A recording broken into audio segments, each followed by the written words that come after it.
बिस्मिल्लाहिर्रहमानिर्रहीम। सूरह तहरीम। रुकु नंबर 1।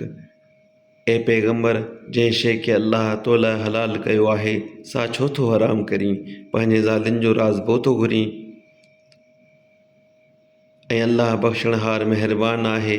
बेशक अल्लाह अव्हां लाइ अव्हां जे क़स्मनि जो खोलणु दुरुस्त कयो आहे ऐं अव्हां जो साईं आहे ऐं उहो ॼाणंदड़ हिकमत वारो आहे। ऐं यादि कर, जॾहिं पैगंबर पंहिंजनि ज़ालियुनि मां कंहिं हिकिड़ीअ खे का ॻाल्हि ॻुझी चई, पोइ जॾहिं उन ॻाल्हि खे उन बीबीअ पधिरो कयो ऐं अल्लाह पैगंबर खे उन ॻुझी ॻाल्हि जे पधिरे करण ते वाक़िफ़ु कयो, तॾहिं पैगंबर कुझु उहा ॻाल्हि बीबीअ खे ॼाणाई, कुझु चवण खां टारो कयईं। पोइ जॾहिं उन बीबीअ खे ॻुझी ॻाल्हि जे पधिरे करण खां वाक़िफ़ु कयईं, तॾहिं उन बीबीअ चयो त उहा तोखे कंहिं ॼाणाई? पैगंबर फरमायो त मूंखे अल्लाह ॼाणंदड़ ख़बर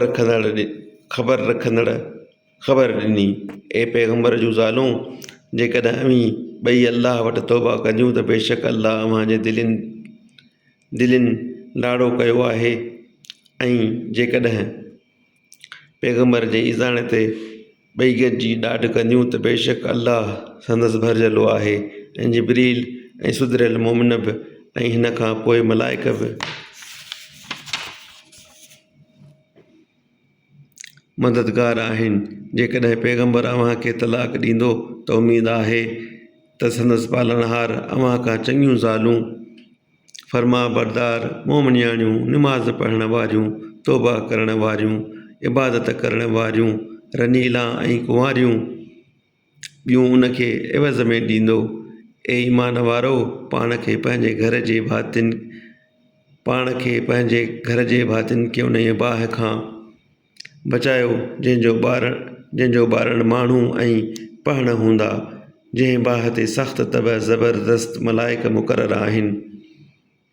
जेकी अल्लाह खेनि फरमायो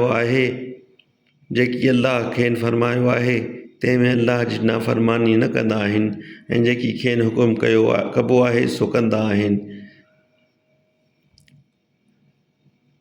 उन ॾींहुं चइबो त ए काफ़िरो, अॼु बहानो पेश न करियो, जेकी कंदा हुयव रुॻो तंहिंजी अव्हां खे सज़ा ॾिजे थी।